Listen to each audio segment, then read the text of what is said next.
मित्तल की खतरनाक चाल में बुरी तरह फंसा क्रिश।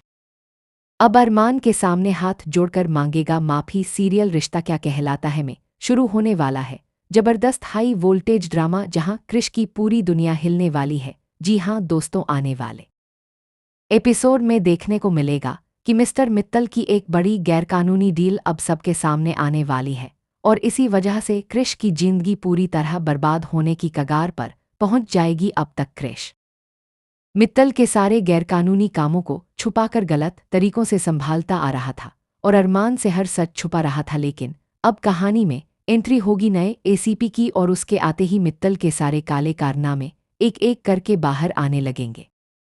अब तक पैसे और पावर के दम पर मित्तल जो भी गलत बिजनेस करता आया था, लोगों की जमीनों पर कब्जा करता आया था, वो सब अब जांच के घेरे में आ जाएगा। इतना ही नहीं, अब हीरा के मोहल्ले की जमीन का मामला भी खुलकर सामने आएगा।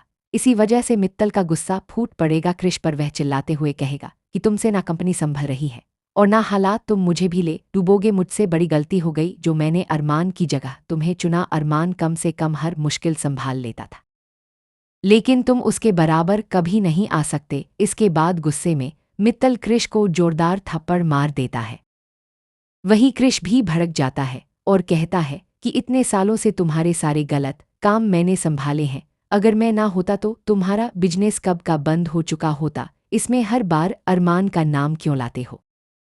लेकिन मित्तल साफ कह देता है कि तुम कभी अरमान जैसे नहीं बन सकते। इसके बाद दोनों के बीच जबरदस्त बहस शुरू हो जाती है। तभी मित्तल क्रिश को याद दिलाता है कि सारे पेपर्स पर उसके ही साइन है और कंपनी का मालिक भी वही है, इसलिए अगर मामला बिगड़ा तो सबसे पहले जेल क्रिश जाएगा। यह सुनते ही क्रिश के पैरों तले जमीन खिसक जाती है।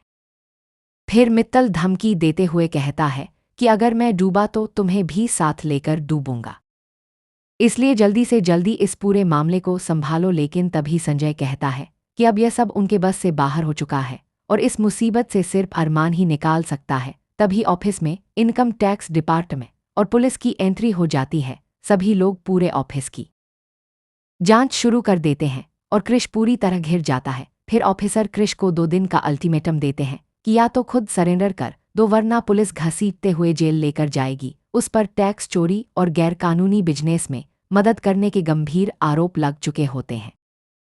इसके बाद कहानी में आता है सबसे इमोशनल मोड़। जी हाँ दोस्तों, क्रिश सीधे अरमान के पास पहुंचता है और उसके पैरों में गिरकर रोने लगता है। वह हाथ जोड़कर कहता है कि भैया, मुझसे गलती हो गई, प्लीज एक बार फिर फर्म संभाल लीजिए, मुझसे यह सब नहीं हो पाएगा। तभी अरमान उसे ताना मारते हुए कहता है कि उस दिन तो बहुत हिम्मत दिखा रहा था, अब क्या हुआ?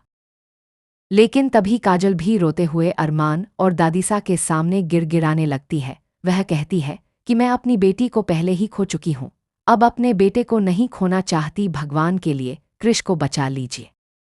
अब देखना बेहद दिलचस्प होगा कि क्या अरमान फिर से फर्म की जिम्मेदारी उठाएगा, क्या वह क्रिश को माफ कर देगा, या फिर इस बार क्रिश को अपने कर्मों की सजा भुगतनी पड़ेगी।